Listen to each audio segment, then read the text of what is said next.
ओम शांति। आज हम सुनेंगे अमृत वेले, पिछले दिन का प्रभाव और स्वयं की चेकिंग। इसमें बाबा ने कहा सारे दिन में मनन चिंतन ना करना। तो बाबा ने इसमें फर्स्ट पॉइंट कही, अमृत वेले सुस्ती आने का कारण है खुशी की पॉइंट्स का मनन कम करते हैं। अगर मनन सारा दिन चलता रहे तो अमृत वेले भी वही मनन किया हुआ खजाना सामने आने से खुशी होगी, तो सुस्ती नहीं आएगी। लेकिन सारा दिन मनन कम होता है, उस समय मनन करने की कोशिश करते हैं तो मनन नहीं होता है, क्योंकि बुद्धि फ्रेश नहीं होती है। फिर ना मनन होता और ना अनुभव होता, फिर सुस्ती आती है। अमृत वेले को शक्तिशाली बनाने के लिए सारे दिन में जो भी श्रीमत मिलती है उसी प्रमाण चलना बहुत आवश्यक है। तो सारा दिन मनन करते चलो, ज्ञान रत्नों से खेलते चलो, तो वही खुशी की बातें याद आने से नींद चली जाएगी और खुशी में ऐसे ही अनुभव करेंगे जैसे अभी प्राप्ति की खान खुल गई। तो जहाँ प्राप्ति होती है वहाँ नींद नहीं आती है, जहाँ प्राप्ति नहीं वहाँ नींद आती व थकावट होती है व सुस्ती आती है। प्राप्ति के अनुभव में रहो, उसका कनेक्शन है सारे दिन के मनन पर। फिर सेकंड पॉइंट इसमें बाबा ने कही, आदि से अब तक और क्या क्या और कितनी स्मृतियाँ दिलाई हैं। आदि से अब तक क्या क्या और कितनी स्मृतियाँ दिलाई हैं, याद हैं? फिर बाबा ने अंडरलाइन किया, अमृत वेले से लेकर रात तक की सर्व स्मृतियों को सामने लाओ। तो बाबा से पूछा, एक दिन में पूरी हो जाएंगी? तो बाबा ने कहा, लंबी लिस्ट है ना, स्मृति सप्ताह भी मनाओ तो भी विस्तार ज़्यादा है, क्योंकि सिर्फ रिवाइज नहीं करना है, लेकिन रियलाइज़ करते रहो। इसलिए कहते ही हो स्मृति स्वरूप। स्वरूप अर्थात हर स्मृति की अनुभूति। आप स्मृति स्वरूप बनते हो। भक्त सिर्फ सिमरन करते हैं। तो क्या क्या स्मृतियाँ अनुभव की हैं, इसका विस्तार तो बहुत बड़ा है। जैसे बाबा ने अंडरलाइन किया, बाप का परिचय कितना बड़ा है, लेकिन आप लोग सार रूप में 5 बातों में परिचय देते हो। ऐसे स्मृतियों के विस्तार को भी 5 बातों में भी सार रूप में लाओ कि आदि से अब तक बाप दादा ने कितने नाम स्मृति में लाए, कितने नाम होंगे, विस्तार है ना। बाबा ने अंडरलाइन किया, एक एक नाम को स्मृति में लाओ और स्वरूप बन अनुभव करो। सिर्फ रिपीट नहीं करना। स्मृति स्वरूप बनने का आनंद अति न्यारा और प्यारा है। जैसे बाप आप बच्चों को नूरे रतन नाम की स्मृति दिलाते हैं। बाप के नैनों के नूर, नूर की क्या विशेषता होती है, नूर का कर्तव्य क्या होता है, नूर की शक्ति क्या होती है, ऐसी अनुभूतियाँ करो, अर्थात स्मृति स्वरूप बनो। इसी प्रकार हर एक नाम की स्मृति अनुभव करते रहो। यह एक दृष्टांत रूप सुनाया।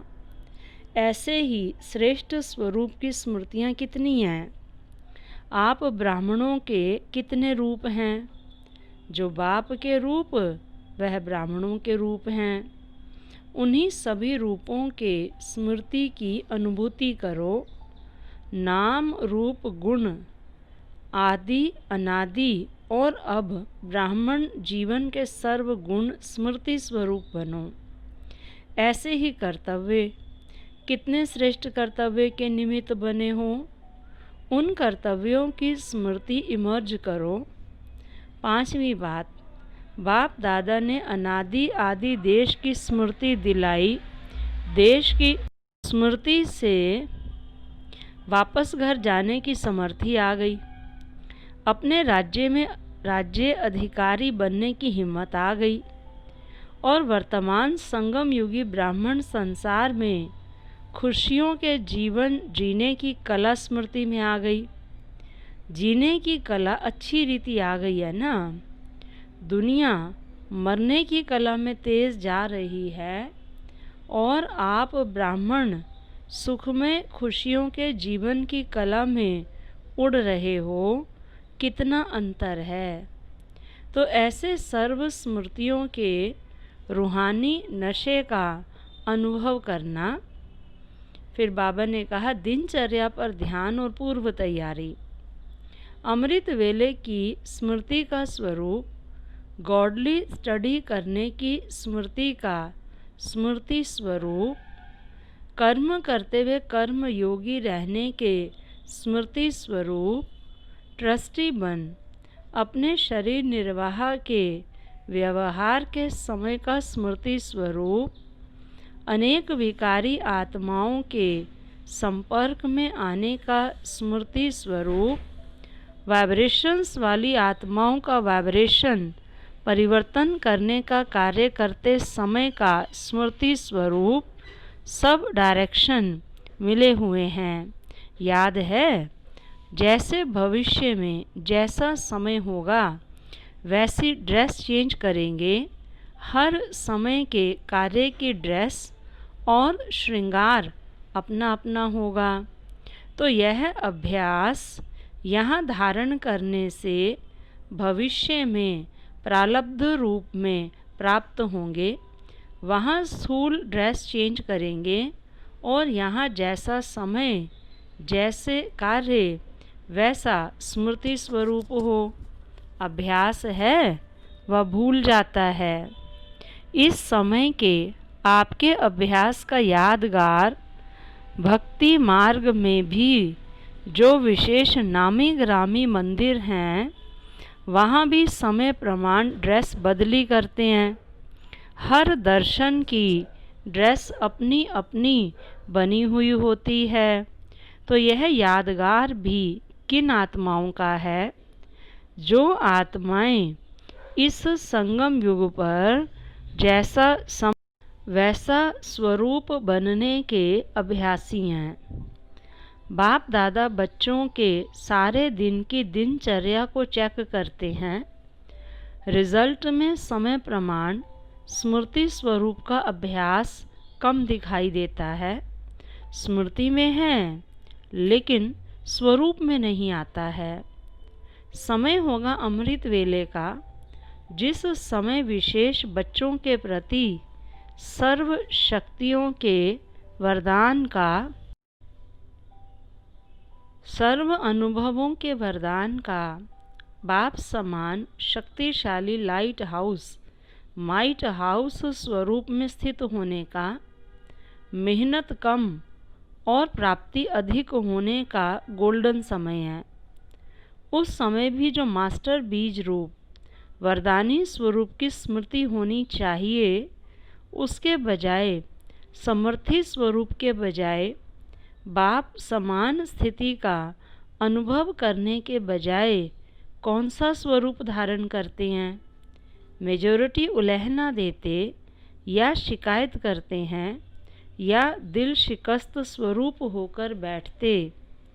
वरदानी विश्व कल्याणी स्वरूप के बजाय स्वयं के प्रति वरदान मांगने वाले बन जाते हैं या अपनी व दूसरों की शिकायतें करेंगे। तो जैसा समय वैसा स्मृति स्वरूप ना होने से समर्थी स्वरूप भी नहीं बन पाते। इसी प्रकार से सारे दिन की दिनचर्या में जैसा सुनाया कि समय प्रमाण स्वरूप धारण न करने के कारण सफलता नहीं हो पाती, प्राप्ति नहीं हो पाती, फिर क्या कहते हैं खुशी क्यों नहीं होती? इसका कारण क्या हुआ? मंत्र और यंत्र को भूल जाते हैं। पहले चेक करो कि जैसा समय वैसा स्वरूप रहा। अगर नहीं तो फौरन अपने को चेक करने के बाद चेंज करो। कर्म करने से पहले स्मृति स्वरूप को चेक करो, कर्म करने के बाद नहीं करो। बाबा ने फिर अंडरलाइन किया, कहीं भी कोई कार्य अर्थ जाना होता है तो जाने के पहले तैयारी करनी होती है, ना कि बाद में। ऐसे हर काम के पहले स्थिति में स्थित होने की तैयारी करो। करने के बाद सोचने से कर्म की प्राप्ति के बजाय पश्चाताप हो जाता है। तो द्वापर से प्राप्ति के बजाय प्रार्थना और पश्चाताप किया, लेकिन अब प्राप्ति का समय है तो प्राप्ति का आधार हुआ जैसा समय वैसा स्मृति स्वरूप। और लास्ट बात बाबा ने इसमें कही, सारा दिन अव्यक्त और अंतर्मुखी स्थिति में रहना। अव्यक्त बाप से मुलाकात कैसे कर सकते हैं? इसका तरीका सिर्फ यही है, अमृत वेले याद में बैठो और यही संकल्प रखो कि अब हम अव्यक्त बाप दादा से मुलाकात करें। जैसे साकार में मिलने का समय मालूम होता था तो नींद नहीं आती थी और समय से पहले ही बुद्धि द्वारा इसी अनुभव में रहते थे, वैसे अब भी अव्यक्त मिलन का अनुभव प्राप्त करना चाहते हो तो उसका बहुत सहज तरीका यह है, अव्यक्त स्थिति में स्थित होकर रूह रूहान करो तो अनुभव करेंगे कि सचमुच बाप के साथ बातचीत कर रहे हैं। और इसी रूह रूहान में जैसे संदेशियों को कई दृश्य दिखाते हैं, वैसे ही बहुत गोपनीय गुह्य रहस्य बुद्धि योग से अनुभव करेंगे। लेकिन एक बात यह अनुभव करने के लिए आवश्यक है, वह कौन सी है मालूम है? तो बाबा ने अंडरलाइन किया, अमृत वेले भी अव्यक्त स्थिति में वही स्थित हो सकेंगे जो सारा दिन अव्यक्त स्थिति में और अंतर्मुख स्थिति में स्थित होंगे। वही अमृत वेले यह अनुभव कर सकेंगे। इसलिए अगर स्नेह है और मिलने की आशा है तो यह तरीका बहुत सहज है कि सारा दिन हम अमृत वेले मिलन मनाने के लिए अंतर्मुख रहें, अव्यक्त स्थिति में रहें और हर कर्म करने से पहले स्मृति स्वरूप होकर के रहें, तो अमृत वेले अव्यक्त मिलन शक्तिशाली होगा। अच्छा, ओम शांति।